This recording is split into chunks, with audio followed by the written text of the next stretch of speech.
برای درست کردن شیرینی نخودچی کره یا روغن اصیل یا روغن صاف، حالا با توجه که به فرمول هایی که به شما داده شده رو با پودر قندی که 2-3 بار علک کردید و پودر هل با سرعت کم همزن شروع میکنید به هم زدن. دوستان یک مقدار که هم زدید و مواد کاملا جذب همدیگه شد، سرعت همزن رو بالا ببرید. حدوداً 4 الی 5 دقیقه، حالا با توجه به همزنها البته این زمان ممکنه متفاوت باشه، هم میزنید تا کاملا احساس کنید این مواد تغییر رنگ داده، کرمی رنگ شده، حجم مواد یکم پف کرده، حالت پفکی پیدا کرده. دقت کنید دوستان، این یکی از مهمترین مراحل برای درست کردن شیرینی نخودچی است. اگر به اون حالت کرم رنگ برسه، شما خمیر خیلی نرم و خوشخلقی دارین، به راحتی فرم میگیره، به راحتی میتونین کاتر بزنین و اصلا خورد نمیشه و ترک بر نمیداره و همینطور یک شیرینی ترد و در نرم به شما میده. حتما حین کار اگر عمق کاستون زیاد هست 2-3 بار مواد رو زیرو کنید که همه مواد یک دست هم زده بشه.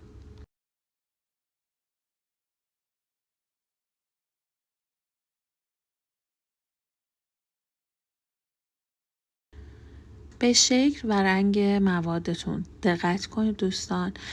آرد نخودچی رو با میزان آرد سفیدی که دارید رو حداقل 3 بار باید علک کنید و بعد سرعت همزن رو کمترین درجه ممکنش میذارید، چون میخوایم از این به بعد خمیر رو بگیریم، نباید به دستگاه همزنتون فشار بده و قاشق میاین ترکیب آرد رو بهش اضافه میکنین. قاشق اول که جذب شد، قاشق‌های بعدی رو بهش اضافه میکنید. حتما به این نکته دقت کنید، یک هویی مواد رو نریزید وگرنه خمیر شما خمیری میشه که حالت پودری پیدا میکنه و منسجم نمیشه. من مواد رو اضافه میکنم، آردها رو اضافه میکنم، هر بار جذب شده ما بقیه رو بهش اضافه میکنم. به این ترتیب شما ادامه میدید تا آردتون تموم بشه.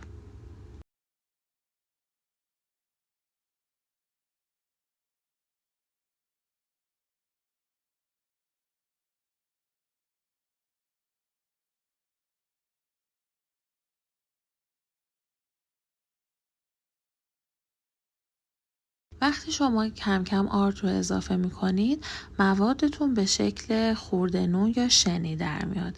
اینجا بهتره که پدال همزنتون رو عوض کنید و از این نوع پدال ها استفاده کنید. اگر ندارید با همون پدال معمولی هم میتونید اضافه کنید، ولی هم زدن رو با سرعت پایین همزن ادامه بدید. اگر هم از این پدال ها ندارید، از یه جایی به بعد اگر احساس کردید با این همزن های دستی خمیر خیلی سفت و سخت شده، باید با دست هم بزنید، ولی اگر از این پدالیا دارید خودش خمیر رو براتون جمع میکنه. بعد از هول هوش 7-8 دقیقه دقت کنید، خمیر خودش رو میگیره، یک دست میشه و به شکل تقریبا حلوا در میاد و یک گوشه کاسه همزنتون جمع میشه. این بهترین شکل خمیرتون هست دوستان. حالا ممکنه با توجه به همزنتون یک کم طول میکشه. خیلی نرم هست، به راحتی داخل دستتون فرم میگیره و به راحتی میتونین رو گلوله کنید. این اون غلظتی هست، اون حالتی هست که خمیر باید داشته باشه. خمیر رو داخل نایلون فریزر بذارید و 24 ساعت حداقل بهش استراحت بدید. برای پختش بهتره از این ایرمت ها استفاده کنید. اگر ندارید روی ورق نسوس یا سیل پد هم میتونید قرار بدید، ولی پخت شیرینی با این صفحه ها به خاطر روزنه هایی که داره خیلی بهتره. روی سینی قالبتون قرار میدید ایرمت ها. حالا با توجه به اندازه های دلخواه از خمیرتون برمیدارید. من به شکل های مختلف براتون کاتر زدم. مدل اول حدودا 20 گرم از خمیر رو برداشتم، تو دستم گرد میکنم و حالا به صورت سنتی با پشت ماسوره یکم بهش شکل و طرح میدم.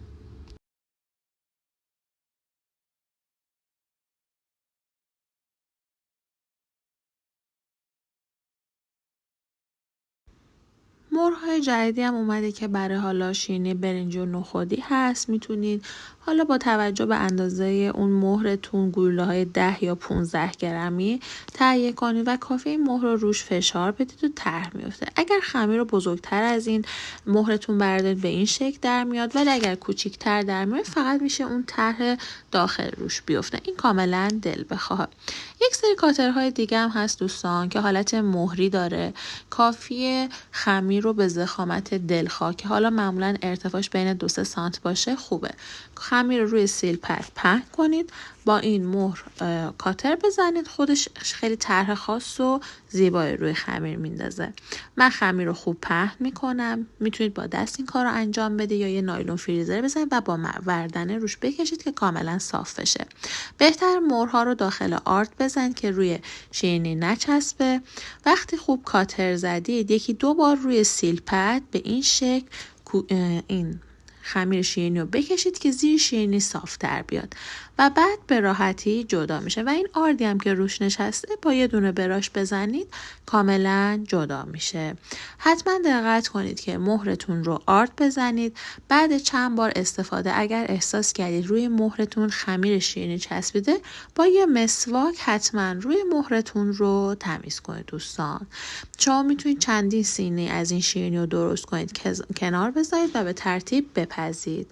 بعد از اینکه شیرینی ها پخت حتما 6-7 ساعت در محیط بهش استراحت بدید و اصلا بهش دست نزنید چون خیلی شکننده هست.